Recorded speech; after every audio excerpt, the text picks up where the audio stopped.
So give me a sec.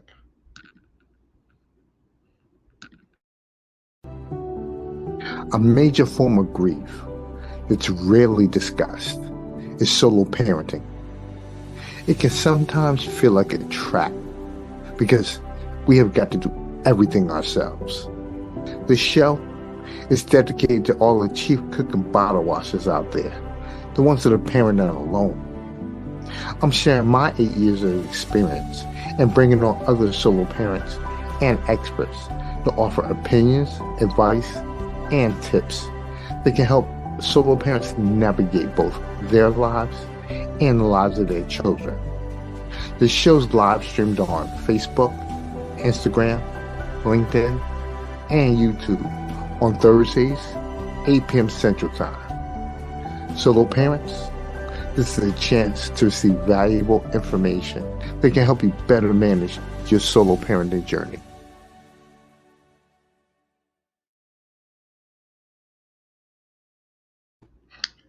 Ladies and gentlemen, I want to say thank you very much for coming to our panel discussion today. The Grief Empowerment Theory has this particular panel that is beginning monthly that's going to be talking about a particular aspect of parenting called what I have called solo parenting. Basically, it's parenting when you have either lost your spouse, you have made a choice to do something like do it on your own, or even if your significant other, your spouse, has perhaps been incarcerated or something of that nature, something that keeps you from being able to be with your spouse and having to raise your children. So today I have a group of some incredible individuals that have gone through the solo parenting experience, or they are the children of a parent who was a solo parent. So, for the most part, I just want to basically do a round robin of acknowledgement. The first people I'd like to acknowledge are Mr. Deanna. I'm sorry, Mr. Damon and Miss Deanna Hurd. Please talk a few moments about yourselves. Well, good evening. Thank you for having us. So I'm Deanna.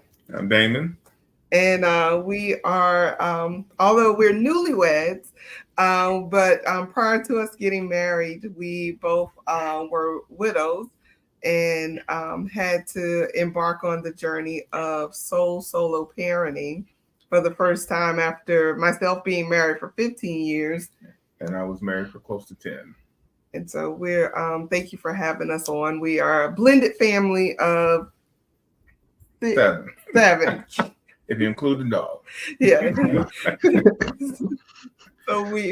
So we've embarked on, being married and then experiencing the journey of parenting after the loss of a spouse for some time. Okay. So thank you for having us. Thank you for coming. Then I have Miss Anika Leon Will, and Miss Will is an LMFT.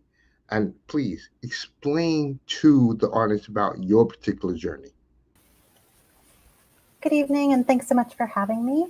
I am a solo parent of a donor-conceived child, so I embarked on this journey somewhat intentionally by using a donor to conceive. I have a 3-year-old daughter, and my circumstances were somewhat complicated. That in the time in which I became pregnant, my mother developed Alzheimer's.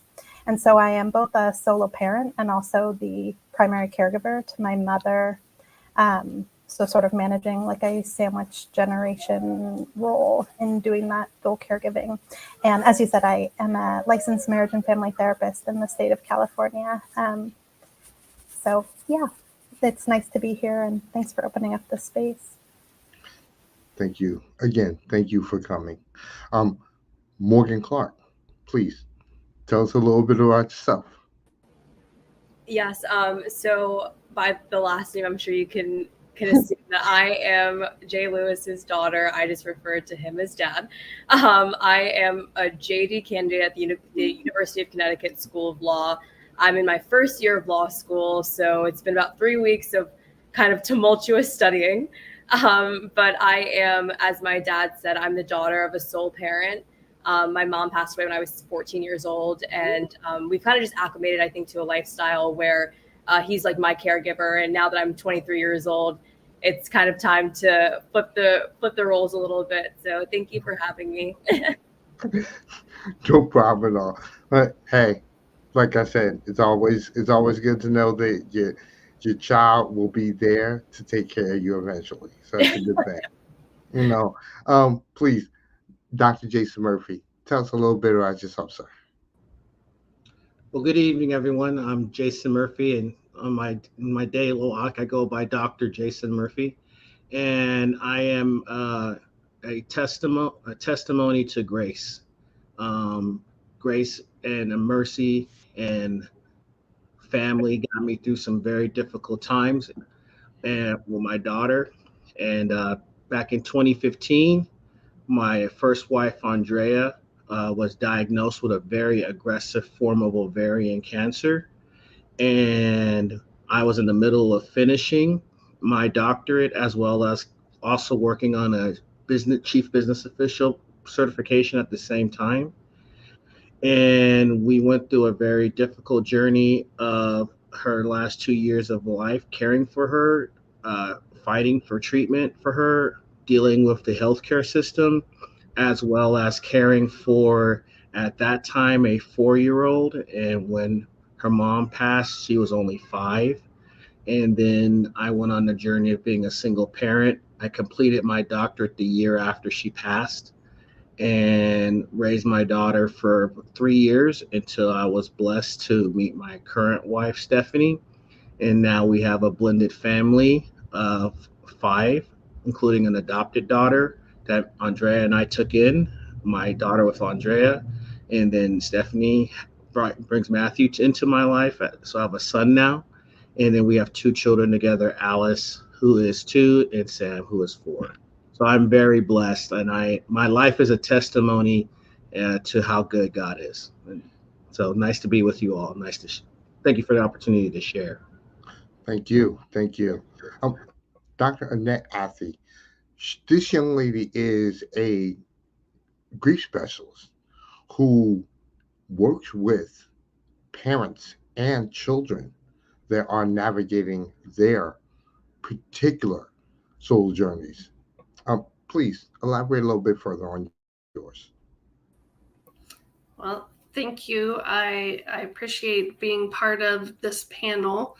I have been in the mental health field for over 20 years, and I kept getting set on the path of seeing grief clients and working very closely with families in grief. And through the years, have definitely had my own share of grief. And I think what is most significant is the loss of my father in 2015. I had actually carried a surrogate child for him and his husband.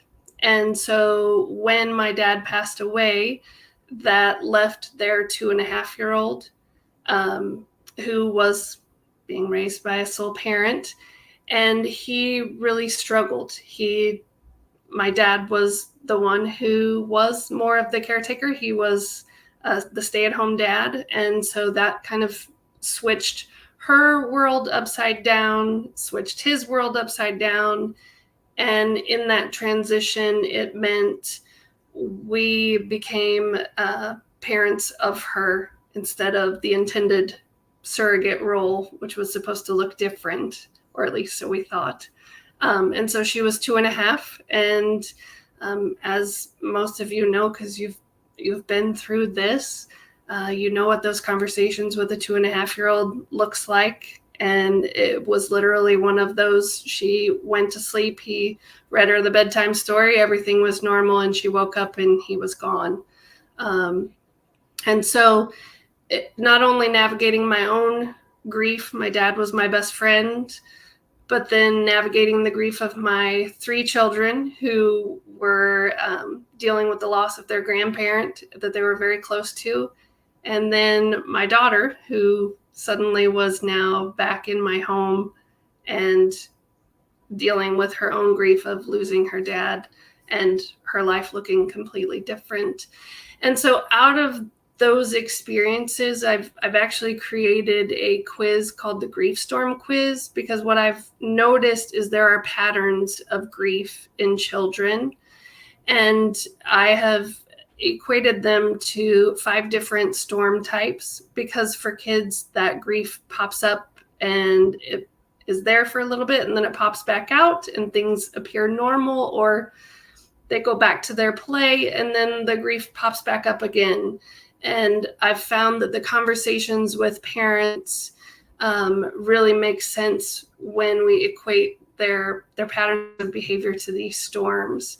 And so I hope that through our conversation, I might be able to talk a little bit more about those storms, but I see lots of head nodding even as I'm describing kind of kids' grief. And so I think there's a lot of familiarity here. And I'm, again, so happy to be part of this discussion. So thank you for inviting. No problem. And last but not least, Dr. Jacqueline Guines. Dr. Guines is a fully ordained minister, and in addition to that, is also a psychologist. And on top of that, is also the daughter of a solo parent as well. So she has several understandings of what this type of circumstance is. Dr. Gans, please further elaborate on your circumstance. Good evening, everyone. I'm so glad to be here with y'all today. Yes, I am the child of a solo parent. I came to be that after my mom had a long battle with cancer. She had colon cancer during a time when they knew very little about colon cancer. And when I was 13 when she got cancer, and people didn't even call it cancer. They just say the C word. It was like a very, it was almost like it was a bad thing that she had done something bad, the reason she had gotten cancer. And so it was a very uncomfortable place for a 13-year-old who really didn't understand what this all meant. But in the midst of this, you know, my dad was the one taking me back and forth to school. And I am the child of older parents on top of this. I'm the youngest of 15 children. So my parents were old by the time I was even born. So needless to say, my dad was already retired and he was taking me back and forth to school. And so it was just a different way of being. But once my mother died, during the time she was sick, it was okay. But once she died, there was a whole new world for me, because I was told that very day to get my pillow, I would be going to live with my sister because my dad was too old to care for me. And it was a really traumatic time for me, actually. So not only was my dad a solo parent, I couldn't be with him full time, because at that time, a girl child didn't need to be in a house with boys. And it was my dad and 2 brothers. So he was having to parent, and not as, you know, picking me up and taking me to school and in between the events versus me being full time with my father. I was with my sister. So all in one fell swoop, I lost my house, my life, everything as I knew it. The moment my mother took her last breath. So this was a very intriguing platform for me, because that child, you know, that was a very traumatic time for me. It took me a very long time to get past it.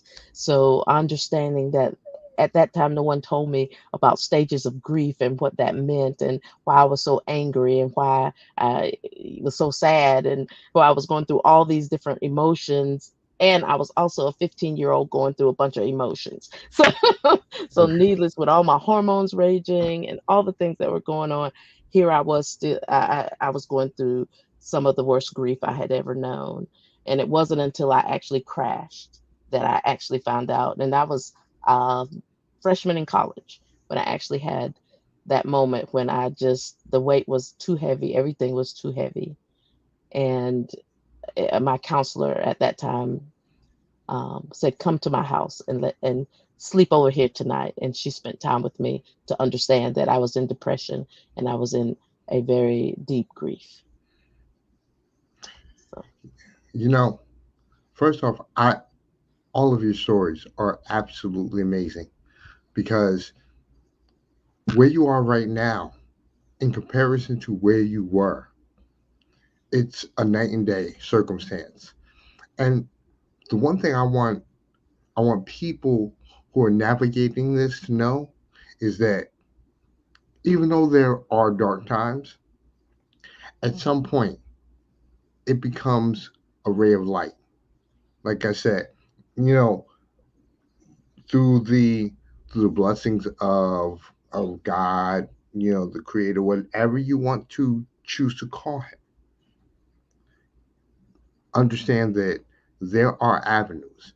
It does start in darkness, but once you walk through it, it becomes a whole different thing.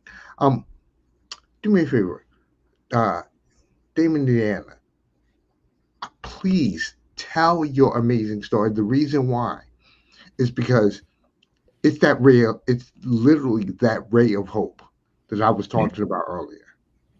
Please go into that conversation a little bit. Okay. So we, like I said, we were married, myself 15 years and Damon for 10. And this was during COVID, when COVID was very new and unfamiliar. And Damon's first wife, Miss Mona, contracted COVID and passed. And that was, before vaccines and everything else came about. My late husband passed from a massive heart attack. And so we went from being married to trying to navigate the waters by ourselves. Right. And, I've always shared this story with some of my single friends that for me, it was so eye opening. I've always had compassion towards single parents because I was raised by a single mom. But when the tides are turned and you're in that space and, when you've been used to having a companion, having a partner to split duties, it was just like a ton of bricks hit me. And what I thought I knew, I no longer knew. I kind of went blank for a moment. And so, I've kind of jokingly say I didn't even know where to go pay some of the bills. You talking about, something as simple as that we take for granted because you have your partner that takes care of it. And then, trying to split between, I have two kids and, football practice at one location, across town, another event where we would split it. Now I'm trying to figure out how to be present for these grieving kids.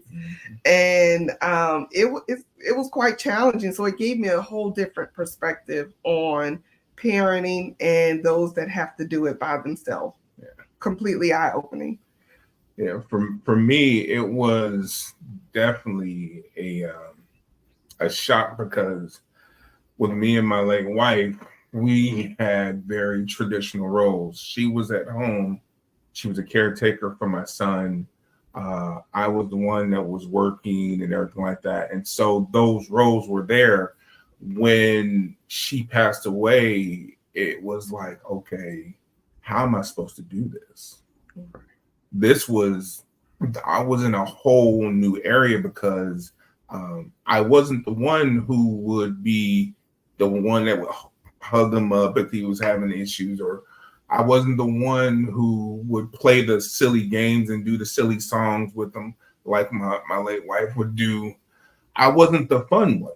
I was the one that was taking care of bills, discipline. Hey, your son did this. Okay, let me go. That was my that was my role. So when Mona passed, it was like, okay, I have to still try to be who I am, but then learn this whole other side so that Yes. he can still have at least some semblance of a normal life. So it was definitely daunting. Both of us were going through our own thing because he was grieving because he lost his mother. I was grieving because I lost my wife. So we really, in that space, we really went from father and son to companions in one way, shape, or form. Because we were going through that same battle together. I have an older daughter, she's 30, from a previous relationship, and even dealing with it, she lost her bonus mom, who was also her advisor, the person that she could talk to when she couldn't talk to her mom about certain things. So having to address her needs with her going through her loss, it was a whirlwind. It was a complete whirlwind. And I love what Jason said as far as by the grace of God, because it was only by the grace of God. And I'm very transparent. I checked out. There was a point where Gideon ran the house, just being completely honest, because I was just in that space. But it was by the grace of God one Saturday that he brought me back and started me on this process of being that solo parent. So yeah, it was there. I mean, that in a nutshell now, how we got together was truly a Jesus work. Just because I honestly said that I was done. I was finished with being married and everything like that. And then I just wanted somebody that I could have a conversation with that was an adult conversation. I couldn't get much from a 10-year-old because that's how old he was when my wife passed. So going from just wanting to have a conversation, adult conversation with someone, and meeting Deanna, and God just said, okay, this is that next step. Giving me that next opportunity. I had to be obedient in that and walk in that space to be able to move forward and being married again, and my son having a mother figure in his life, being able to blend families together. Again, we have a total of 7 kids, and if you include our fur baby, oldest one is 30, youngest one is 13. So it's a large range, and it's a very interesting blended family, to say the least. So You know, I'm gonna tell you something. I absolutely understand. I especially understand the I checked out part, because I remember, I'll be honest, it took Morgan to shake me up and be like, look, Dad, you got to get this right. You got to figure something out. I think what really kind of clicked with me too, I'm gonna tell the story, Dad. Go ahead. So after the funeral and everything like that, people were giving, food and everything like that, and anything that they can really do to support our family. And I think we had maybe 15 pans of lasagna just in our fridge, and it was such a sweet sentiment. But I was like, Dad, if I eat one more pan of lasagna, I'm going to lose it. And so then that day was the first time I think us together kind of came, and we were like, okay, we need to figure out a solution that, one, for dinner, and two, also how are we going to figure out and navigate our lives kind of moving forward. And I think to your point, Damon, with your checking out. I think that was something that my dad also did, unfortunately. And, you know, I'm a kid at the time. I'm 14. My sister's 17. Like we're like, we have freedom. Oh my God, like nobody's stalking us. But at the same time, it's like, you know, you really do have to kind of step out of it and make sure that you're not only taking care of yourself, but now I'm taking care of my dad. Now I'm wondering and concerned about what he's doing, why he's so upset, why he's so angry. And it's hard to compartmentalize your feelings of guilt with what your parent is going through. And, you know, you echoed that on the side of your son. And you know, he's 10 years old, but I guarantee you he still understands how much that meant to him in the moment, just for you being there. And like being 14, I didn't know what was going on. So now that I'm 23 years old, I can really see how just his presence had a big effect on, you know, how I actually turned out post my mom's passing. So definitely still goes a long way. And also, you keep saying your fur baby 1,000% counts as a kid. That is a child. You know, it's interesting because seriously, what Morgan said is definitely true, and I can understand exactly. Jason, please talk about your situation because you had your children. Your daughter was very young when things Yeah. happened. So Yeah. please explain, talk about that. Absolutely. So what I want to just kind of say is that what my sort of takeaway at the very high level that I can see in retrospect that I didn't really appreciate then, and that whoever's listening to this, it's important to remember for two reasons that you have to take it down from 4,000 RPM. Because what a lot of us do, what I did is I went into like warrior mode. I'm fighting for her, my wife, to keep her alive, and then eventually shifted to making her feel comfortable, and then it shifted to caring for my daughter, and I was running at 4,000 RPM. And I think irrespective of your circumstance to how you come to being a solo parent, you have to build in with intention recovery and rest and giving yourself quiet spaces.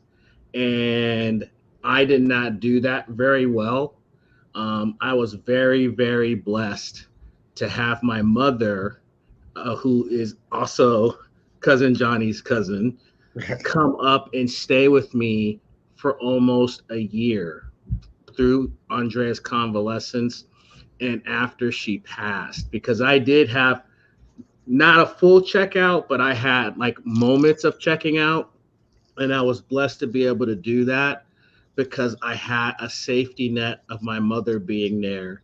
And my mother was very close to Andrea, and my mother was very close and is still very close to Abby, my daughter. But having not giving myself that space to consciously and intentionally give myself rest and recuperation was a mistake for me, but also you're modeling something very poor for your child. Like you have to model healthy patterns for your children, because in effect what you're kind of doing is you're not teaching your kids how to honor their own emotional needs. And it took some wisdom and bumping up against walls for me to really understand that I really have to give myself that space, but I also need to model that for my child so that when my child is going through her journey, and she did go through her journeys of grief, and she's still going through her journeys of grief, that she has permission to own her own emotional reality, that she has permission to be tired and to not feel like doing something or to not catering to somebody else's emotional reality. And that was really important learning that I have, and I would hope that if I could pass anything along besides grace and relying on however you envision your higher space, whether you call it God or whatever you call it, to honor the fact that you need rest, recuperation, and you need to model rest and recuperation for your child. That's absolutely agreed. I want to get Dr. Athy's take on this. But before I do that, I just wanted to kind of make this quick comment. It's interesting because solo parents, we have a very difficult time because we don't have the time to do what you were saying, Jason. Take it down a notch, get that rest, get that relaxation. But what we can do is something that I learned, I was blessed. Um, Incorporate our situations with theirs. For instance, Morgan loves the outdoors. So her whole thing was, you know what, Dad, let's go for a walk. Let's let's go in the mountains. Let's do this. It was a different form of relaxation. It wasn't that, you know, I needed to take it down, get a rest type of thing. It was more about, listen, you know what? Let's take a look at some other things. And from there, I was kind of able to, between her and my other daughter, because both of them are extremely great in sports. And I'm blessed in that respect because I there was a time in my life, I'll be honest with you, I thought that I would never see children in a contact sport ever again. So, but my daughters play soccer and that was a whole different thing. And which it was great. sometimes is worse, I'll say, than male contact sports. It can be very gritty. So Dr. Athley, please talk about how you have conversation with parents to help them to be able to navigate, like Jason was saying, coming down from that 4,000 RPM level and to be able to kind of connect with their child a little bit. Well, first, I definitely want to thank you and Damon and Jason just for admitting, like, there were times where you checked out. Like, we can't do it all. And yet, in that moment, I think we feel the burden that, oh my gosh, now I have to. Like, I don't have any other choice, and my child needs me, and so I've got to do it all, and I have to put my super cape on, and there's no excuses. But you're grieving too. Like, this is such a huge, it is trauma. It's very traumatic to the family that you had built and created. It now suddenly, again, whether that's in the blink of an eye, a phone call, a moment at the hospital, whatever it is, it's now changed forever. And as adults, we feel the heaviness of suddenly we're looking in our child's eyes and we know this person's no longer going to be there at the big events, at the graduations, at the weddings, at the plays, the soccer games, all of the things. And so we're crippled by the idea of where all the things that they're no longer going to be a part of. But our child doesn't see it or experience it that way. They're not looking ahead at the future, at those next 20 years without mom or without dad. It's just not in their brain development. And so one of the big things that I like to encourage parents is we're not meant to do this alone, and we have a village. So really taking time and looking at your village and who's in your village and the layers of your village, because maybe there's somebody that you would absolutely call to pick up your kid from school, but you don't want their cooking. Or maybe it's somebody you want their cooking, but you do not want them picking up your kid because you don't want that kind of interaction. Again, it's kind of taking an inventory in who's in your circle, who can you call for what to get you that time, so that if you need, maybe you are the parent who needs the quiet space alone to go and retreat. Have your village know who you can call and depend on. But maybe it is just going and taking your kids, changing scenery, getting out into nature, because nature's medicine is one of the number ones. And to have a walk and talk with your kid, like, that is gold when it comes to having grief conversations, because You're already supported by nature. It's so much more comfortable, and your child's walking beside you, so they already feel we're on the same page, we're on the same team, we're doing this together, without you even having to explain that or let them know, hey, we're in this together, because just you walking together sends out that energy of that. And I just also want to point out, Morgan, I was laughing at your 15 lasagna casseroles because I use that example a lot. So I actually created a handout that I give to parents as soon as they join my Facebook group, which is about how do you receive the help that you actually want?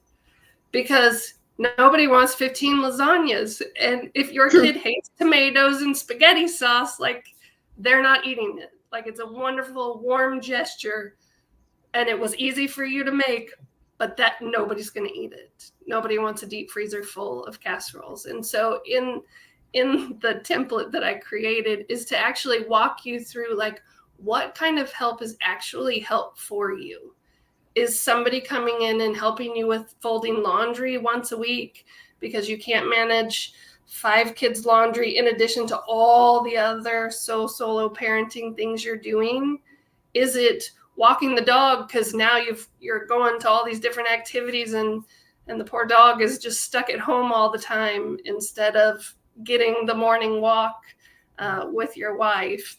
Is it something that maybe you need somebody to pick the kids up after school, or maybe you just want somebody who will come take your kids for 2 hours. You know they're safe, loved, and cared for, so that you can just sit at home and cry and look at all the things that remind you of your loved one.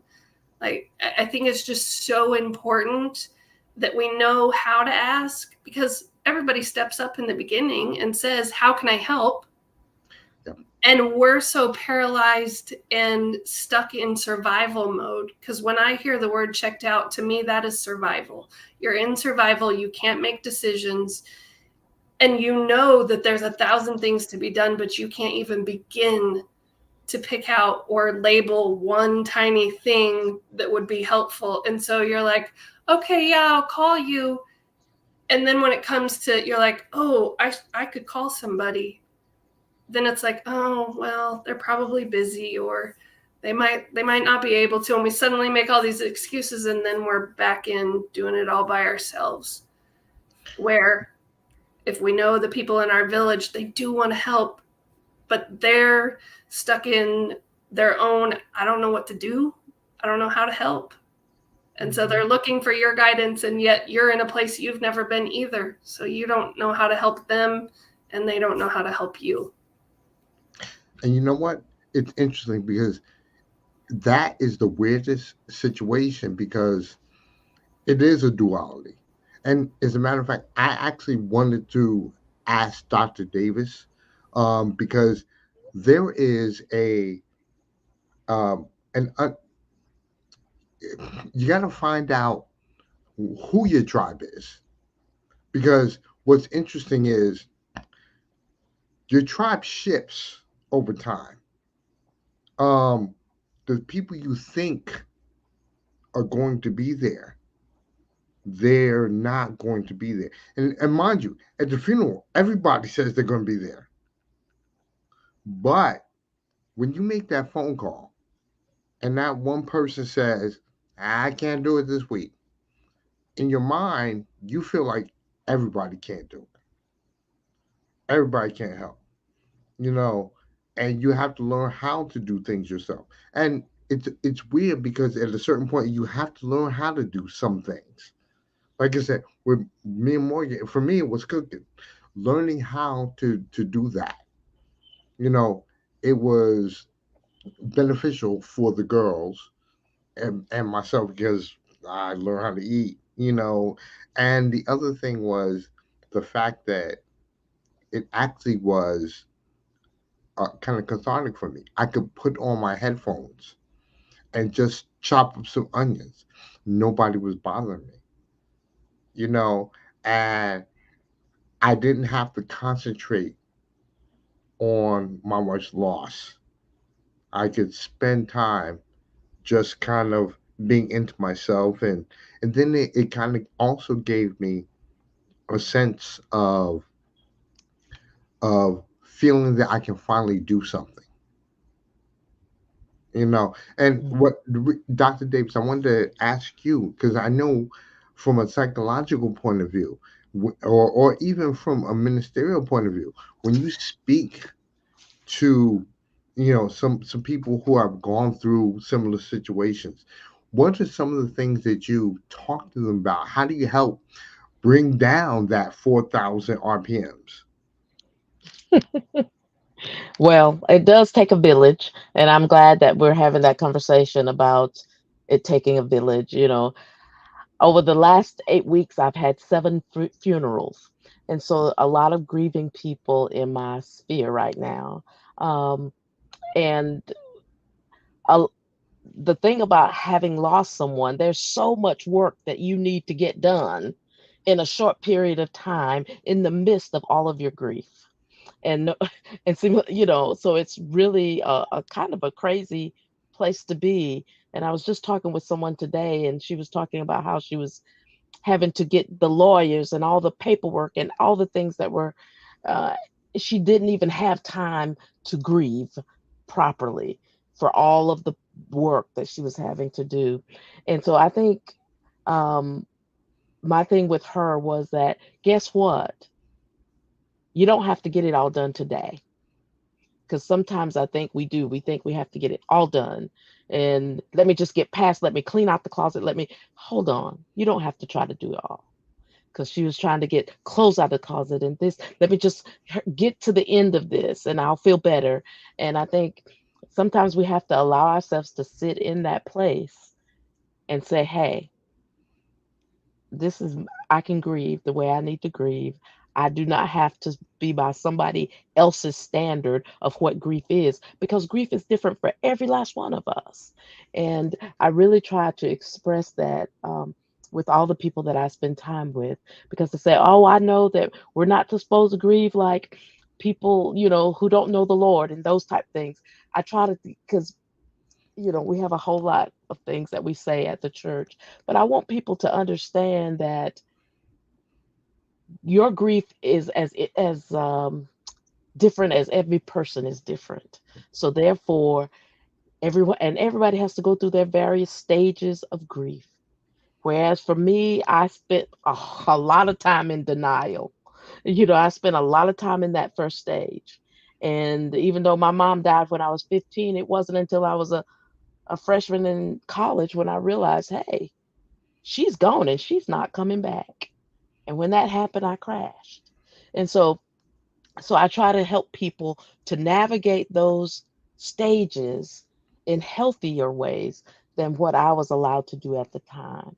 And so I think just allowing people to grieve at their own rate, not trying to, oh, it's going to be all right, don't worry about it. There's a lot of beautiful things that we try to say to help people feel better, but I think sometimes it's just saying, I'm here with you wherever you are, and we can stay right here in this space, and it's okay. I think giving people permission to grieve is one of the biggest pieces. That, you know what, that makes a lot of Miss Will, let me ask you this. When you work with families, you know, whether it's a solo parenting situation or whether it's a group situation, how do you help navigate the different, nuances? Like Dr. Jacqueline was saying that, at certain points you you kind of have to manage the situation, and everybody handles a grief related circumstance differently. So, what do you do when you talk to some of your clients or some of your families, things like that? How do you go about being able to let them know that it's okay that if Johnny does something one way and Mary does something another way, how there, nobody's bad. Everybody's just processing things in their own way. Yeah, I think it's exactly that. There's a lot of work that is just normalizing and validating different people's experiences. And sometimes, you know, and I think especially when folks are dealing with grief or other sort of like topics that bring up heightened emotions, you know, it can be easy to take sort of like a more judgmental or defensive posturing, you know, sometimes for folks. And sometimes that's turned against their own selves, right? Not only is it sometimes that folks may question how others in their family are grieving because it doesn't look like the way that they're grieving, but very, very often, you know, when I work with people, there's a lot of self-judgment. People are constantly sort of feeling like, maybe I'm feeling this too big or for too long or not big enough or for not long enough, or I'm worried, you know, why is it that I can function and I don't feel like I should be able to function? And just that there's so much variation in terms of how folks move through grief and move through these complex and nuanced situations. And so much, I think, of the work is sort of giving people support and recognizing that there's not sort of one right way to do it, and finding self-compassion and self-understanding, and knowing that, you know, sometimes these things we can like support each other. Sometimes, you know, the ways in which we may move through complex situations is actually really helpful, right? If one person is really, really task oriented, like it can be really useful if that person can take on a lot of more task related work, and other folks may be able to hold different emotional space in a different way. That is absolutely understandable.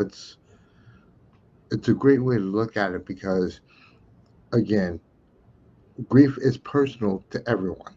Um, I can't remember who said it, but he said like grief is like fingerprint, and everybody's is different. You know, no matter how you navigate, even twins deal with grief situations differently. Um, First off, I'm glad you're back, you know, Dr. Murphy, because what's interesting is my next question was about how children have a difficult time, a challenge academically when they are dealing with a particular loss. Um, is there something in your system, your school system, or is there something that can help these children? Because I read that a study out of Boston University that talked about the fact that children that lose a parent academically, they go down, and then they don't become interested in doing things like pursuing higher education. The chances of them wanting to do something outside of just getting through high school is interesting. Can, talk about how, you know, do you have programs out there that help these children or things like that? So, so two things. First thing I would say is that, yeah, absolutely, there are resources, but most of the time when a parent is experiencing that kinds of loss and grief, their sense of agency around having that impetus to go get those resources, it's really heavy to have to do that. So there's opportunities for the system to improve in that. Most schools, at least in California, I don't want to presume that that's like that everywhere, have some form of a counselor on campus. Um, I'm just gonna say what I did because I'm very mindful of like over generalizing and extrapolating beyond my own personal experience. What I did is I was very mindful of my daughter's emotional well-being, and it was almost like the matrix layers down. I thought I was aware, but then I wasn't as aware as I thought I was aware. So what I did right away is I made sure she was connected to resources in California. There was a organization called Hospice Care of the East Bay that supported families who were experiencing either a family member that was transitioning or had transitioned. In particular, there was a grief group for children. So, this idea of community and the importance of having community uh, doesn't just apply to the adult, it applies to the child because there's experiences that the child has that's unique to the child that you can't access. And it's important to honor the unique experiences of the child and then create a community for the child to be able to bounce and relate to others who can relate to them. So I got her involved in a grief group for her own age group.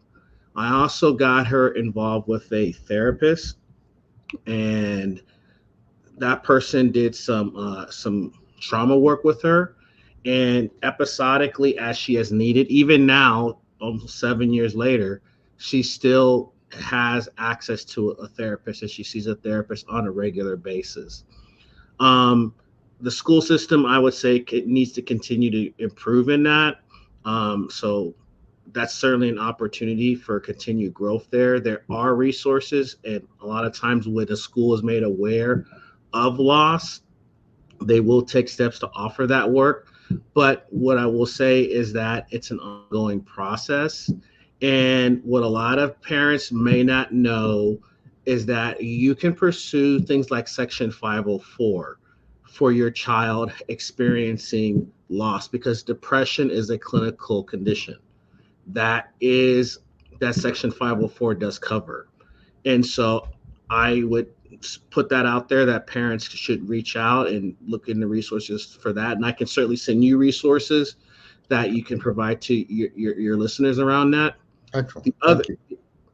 the other quick thing I'll say is that I had to be very mindful, and I wasn't in the beginning. And I think this applies to any solo parent situation, or frankly, any human relationship. Is it's really important for you to be aware of something called enmeshment, which is this concept of like projecting your emotional reality onto your child. Your child is an individual that has a unique, like we talked about fingerprints, has a unique experience of the world that is independent of our own. And it's really important as parents, as we move through our journey, whether it's solo parenting by choice or by grief or whatever, or loss, that we be intentional about cultivating the safe space for a child to hold their emotional reality, and it might be divergent from your own. So, a quick example of that is that I was kind of an isolator. I isolated away from my wife's family. My daughter was not. And it was really important for me to not cause my daughter to suffer two losses: the loss of her mother and the loss of her mother's family. And her therapist helped me understand that. And her family is great. So I'm not like knocking her family. I just isolated because I was in grief.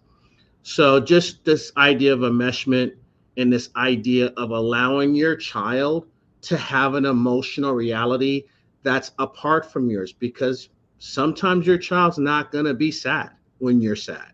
Sometimes your child's going to be sad when you're happy. And being able to have the emotional intelligence and the emotional wherewithal to allow those two realities to exist without forcing one on top of the other is a really important awareness to carry out as a parent. Jason, I think you just made a really prophetic statement. I remember, seriously, it did. There were times where I was probably putting my emotions on the girls, and you know they actually had to tell me, like, Dad, you need to chill out. Like, you really need to understand. And over time, you know, again, I had to realize, because I was kind of being that helicopter parent. Then B, I was also being that parent that was, like you said, I was putting my emotions on my kid, thinking that everybody felt the same way. And again, they all did feel the same way, but they felt the same way in different ways. You know, uh, we're about to wrap this up in a few minutes, but Dr. Athlete, I really had to find out something from you. I mean, you do this kind of work all throughout your state, and I know you speak to different school systems about so many different aspects of grief and how to manage through. What do you talk to? How do you talk to these different school systems so that they can understand what it is they need to navigate? I love that you brought that back up, because I actually was gonna ask the parents here on the panel. What I have noticed is there's two varying degrees in our families. There are some families who they want the school to know about the loss, and so then the school becomes part of the village, and the school can really come around them with the school counselor, or the teachers know, or the teachers can prep the other kids in the class to be more sensitive, be aware, when we're making the Mother's Day project and there are kids in here who don't have a mom, or whose mom isn't here in the physical world, who are they going to make that gift for? Or do they still make it for their mom, which is completely acceptable? But how do we educate the other kids to know that that's okay, rather than pointing that out? And I've also worked with a lot of parents, though, who don't want the school to know. They don't want the school to be in their business. And really, I think this kind of speaks a little bit to, Jason, what you were saying. It's almost that the parents don't want their business out there, but it cuts them off from the village. And so, like, again, Jason just used you as an example. For your daughter, cutting her off from her friends and her friends not being able to be there and support her, even though isolating was more your way, it kind of forces her to grieve in your way. And unfortunately, I think that happens a lot. And so some of it is just conversations with the teachers. I live in a small town, so if somebody dies, we know. So whether the parent actually comes and tells us or not, we know. But that's not always the case in bigger cities. And so many of these kids just kind of have to walk back to school the next day, and it's like business as usual, but it is not business as usual. And when the teachers are sensitive, when they know, they want to help, they do. And so I think number one of that is encouraging parents to reach out to the school, to have them be part of the circle. And for teachers, from the professional standpoint, like, being aware, it is those small things. Maybe mom was the one who always packed the lunch, and now it's dad, and let's face it, dad doesn't do it the same way as mom. And so every day they're looking at this lunch that doesn't look the same way as it used to. Or, maybe it's the hair isn't looking the same, and so kids are making fun of them. Or they're wearing, one of the things I notice a lot is, dads aren't always aware that their kids are growing out of their clothes. Mom was the one who always caught that. And so again, it's not to point out that moms and dads are one's doing it right or wrong, but we just do it different. And those are things, I think teachers notice those things. So it's also teacher communication, like, be in contact with those parents. Let that parent know, and yeah, it's uncomfortable to make that phone call home, but at the end of the day, really what you're doing is helping that child emotionally not have to sit in that struggle, not have to have one more thing, one more awareness of, my life is different now, and here's how it's showing up. Again, to me, it comes back to, we're in this together. We're all humaning together. let's be a village, let's be a support, let's all be on the same team, because we can do so much good by doing that. First off, thank you so much. Ladies and gentlemen, I'm going to tell y'all, first off, I have a million more questions, but unfortunately, I'm like a minute past my time. I already said I'm going to keep this thing to about an hour, but being serious, ladies and gentlemen, just letting the audience know, understand that there are so many, this is like an onion. There are so many layers that have to be peeled. And it's difficult to get down to the bottom core because, again, there's so many different aspects. But I just wanted to say, to my panel, thank you so much for all of the information because I definitely do believe that there are situations that people can learn from. May it be or working better with their children, may it be their own mental health, may it be finding that it's okay to find someone else, to not feel guilty, to realize whatever the circumstance, to know that you don't have to be like how society expects children to be. You can be different and you can excel and you can go to that next level because that's what you choose. Again, I just want to say thank you so much to this panel because you've given, I think, a lot of people some information that I think they can take with them. And my hope is that things like this, you know, I wanted to be able to have this again with a group like yourself and be able to explore more topics and have more of a conversation about it.